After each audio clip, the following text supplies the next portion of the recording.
Olá pessoal, hoje nós vamos falar sobre a leitura e comunicação.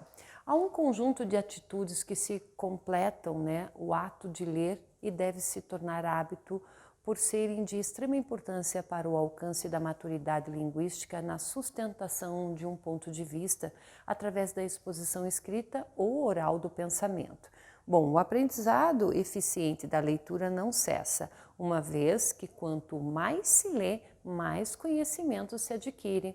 É importante enfatizar a comunhão entre a leitura das palavras e a leitura do mundo, com a cumplicidade do leitor que transita de um plano a outro.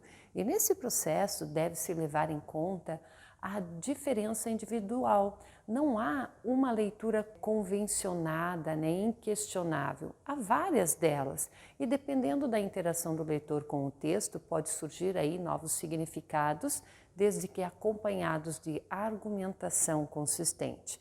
O leitor competente é crítico, porque consegue captar as informações implícitas estabelecidas pelos pressupostos e subentendidos, as relações intertextuais e situar ali o texto no contexto social e também histórico. Assim, ele constrói a própria leitura, reconhecendo aí ou confrontando as ideologias apresentadas. E para chegar a esse estágio, precisa-se de constante treino da capacidade de ler o mundo antes de ler as palavras. Pessoal, olha só. A importância do processo de leitura é tamanha que se pode considerar realmente alfabetizado só quem consegue compreender e interpretar o que lê, interagindo com a proposta do autor. E para conseguir uma leitura, digamos, eficaz, importa exercitar a paciência e também a atenção. Nunca é demais, reafirmar que é um passo primordial fazer a leitura pacientemente, lendo atentamente o texto para compreendê-lo bem, antes de interpretá-lo ou até melhor, de opinar sobre ele.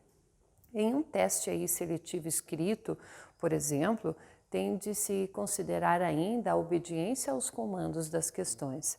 Já que em uma entrevista ou qualquer outro tipo de expressão oral, a atenção deve estar centralizada nas perguntas feitas ou no assunto que deve ser explanado para que se responda ou se fale de acordo com o que foi solicitado.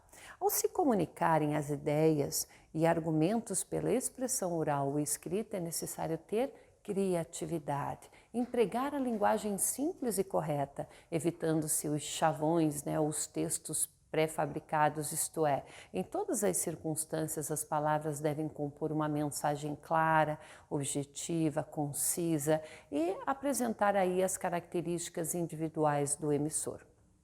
O bom uso das palavras constitui a estrutura dinâmica da comunicação humana envolvente. O poder da palavra pode servir para destruir ou para criar algo ou alguém, conforme o mundo negativo ou positivo em que for aí empregado.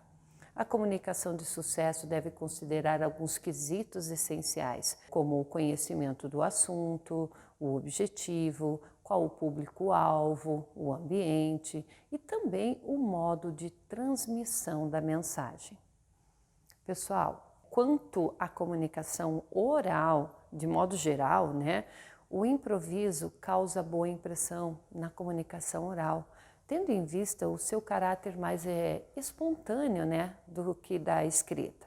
No entanto, é importante o planejamento para que uma exposição oral alcance o objetivo que se propõe.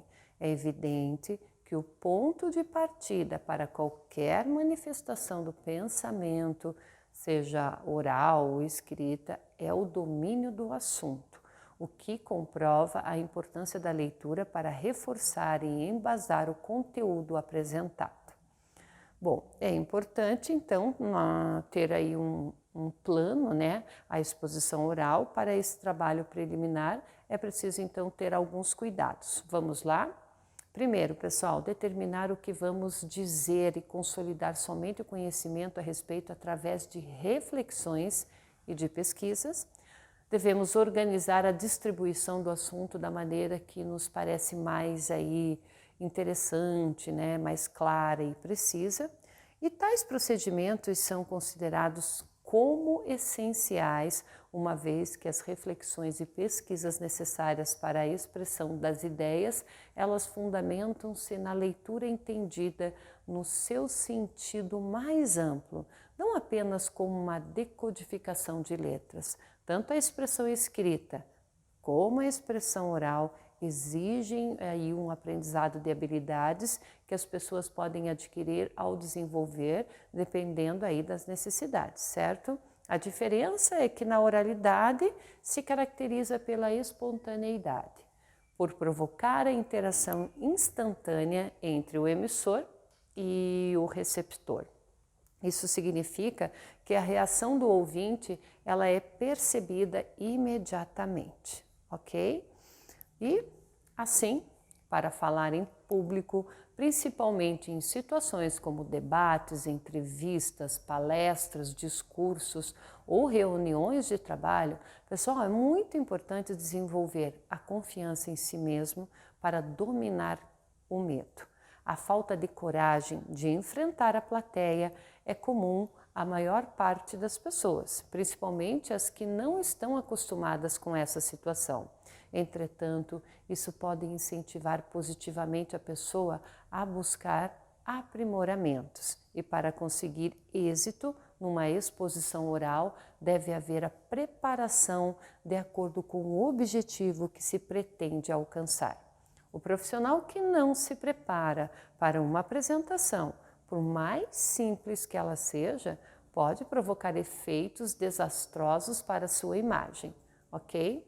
Diante disso, é importante falar apenas sobre o que realmente se sabe com competência adquirida na prática e complementada por estudos. Em geral, a exposição oral ela enfoca um ou até mais objetivos como divertir, informar ou persuadir.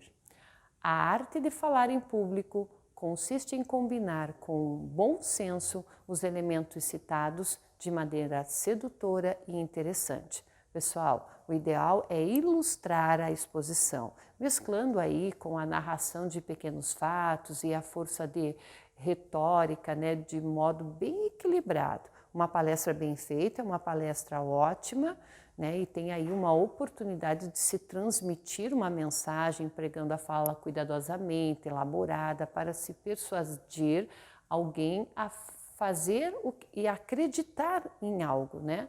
Pode ser uma excelente estratégia de marketing pessoal. A comunicação oral é a que tem mais condições de revelar aí a personalidade humana, já que valoriza, além do domínio do assunto, a segurança demonstrada através da postura, dos gestos, do olhar e da voz. Existem técnicas de comunicação verbal que têm como objetivo transmitir informações práticas e funcionais sobre como falar bem em público, expondo suas ideias de maneira interativa e também dinâmica. Bom, na próxima aula nós continuaremos falando sobre esse tema e até mais!